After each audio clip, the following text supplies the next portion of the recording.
एक महान संत थे जो बहुत ही प्रचंड तपस्वी थे। उन्हें कई शास्त्रों का ज्ञान था, कई श्लोक मुंह जबानी याद थे। उनकी बुद्धिमानी के चर्चे मीलों तक थे। संत दिन रात प्रत्येक पल भगवान की भक्ति में लगे रहते थे, कठिन से कठिन तपस्या करते थे, लेकिन उन्हें सेवा में रुचि नहीं थी। उन्हें लगता था कि सेवा से ज्ञान नहीं मिलता, केवल ईश्वर के ध्यान से ही जीवन तरता है। इसलिए वे दिन रात ईश्वर भक्ति में तल्लीन रहते थे। ना उन्हें किसी अन्य से लेना था ना देना, ना किसी का भला करते थे और ना ही बुरा। ऐसे व्यक्ति से समाज को कोई खतरा नहीं होता, उन्हें लोग अच्छा ही मानते हैं। इसी कारण इनकी प्रसिद्धि सभी जगह थी। एक दिन संत अपनी साधना के लिए वटवृक्ष के नीचे बैठे। अचानक ही वही बैठे बैठे उनके प्राण निकल गए। मृत्यु के बाद जब उनके सामने चित्रगुप्त आए तो उन्होंने संत को कहा, हे तपस्वी, तुम्हारी तपस्या और ईश्वर भक्ति को देखकर तुम्हें एक कुलीन प्रतिष्ठित परिवार में अगला जन्म दिया जाएगा। यह सुनकर संत दुखी स्वर में बोले, हे चित्रगुप्त, मैंने वर्षों तपस्या की, उसमें कोई कमी नहीं रखी, किसी प्राणी को दुख नहीं दिया, फिर भी मुझे मोक्ष की प्राप्ति क्यों नहीं हो रही। इस पर चित्रगुप्त ने संत को धर्मराज के सामने पेश किया।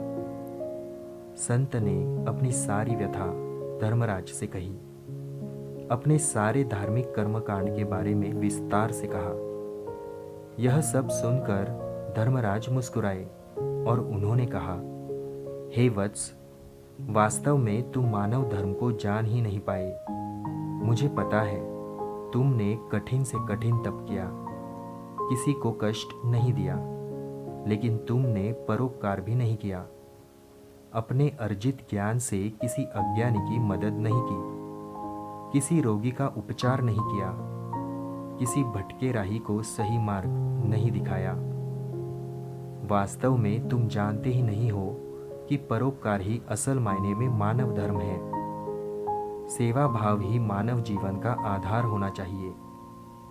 इस तरह संत को अपनी भूल का ज्ञान हुआ और उन्होंने अपने अगले जन्म में तप के साथ सेवा भाव को भी जीवन का लक्ष्य बनाया।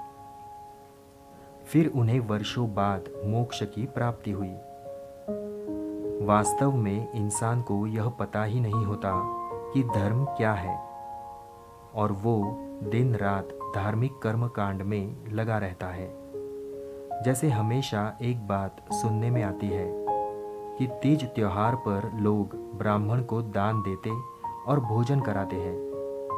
भले ब्राह्मण संपन्न हो, खुद 4 पहिए के वाहन में घूमता हो, लेकिन बड़े शान से उसे दान दिया जाता है और वो स्वीकार भी करता है। आप खुद ही सोचिए, ऐसे दान का क्या महत्व होगा। अगर आप यही दान किसी गरीब को देंगे तो शायद उसकी कई दिनों की भूख शांत हो जाएगी, उसे जीने का सहारा मिलेगा।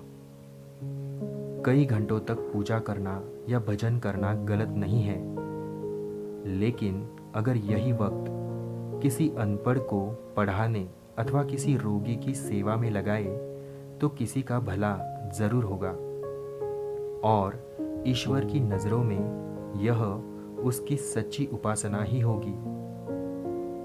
कई लोग बहुत दान दक्षिणा देते हैं, कई भंडारे एवं पूजा पाठ भी करते हैं, लेकिन वही किसी गरीब भिखारी को फटकार कर भगा देते हैं।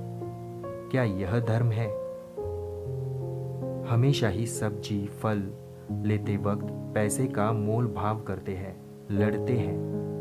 कई बार जबरदस्ती से कम पैसे में किसी गरीब से सब्जी या फल ले भी लेते हैं, लेकिन वही मॉल, सुपरमार्केट अथवा ऑनलाइन शॉपिंग बिना किसी सवाल के करते हैं। क्या कभी सोचा है किसी गरीब से 5 से 10 रुपए कम करवाने में आप कितने अमीर हो गए?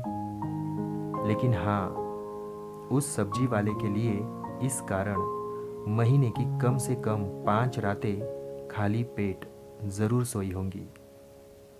वास्तव में धर्म क्या है, इसी का ज्ञान इसके ज़रिए हम आपको और अपने आप को समझाना चाहते हैं। आज कलयुग के दौर में मोक्ष प्राप्ति की तो कोई नहीं सोचता। हाँ, लेकिन सभी एक संपन्न एवं निरोगी जीवन की कामना करते हैं। और अगर हम ईश्वर में यकीन करते हैं तो हमें कर्म और उसके फल पर यकीन रखना ही होगा। हमारे कर्म ही हमें अच्छा या बुरा फल दे सकते हैं। धन्यवाद।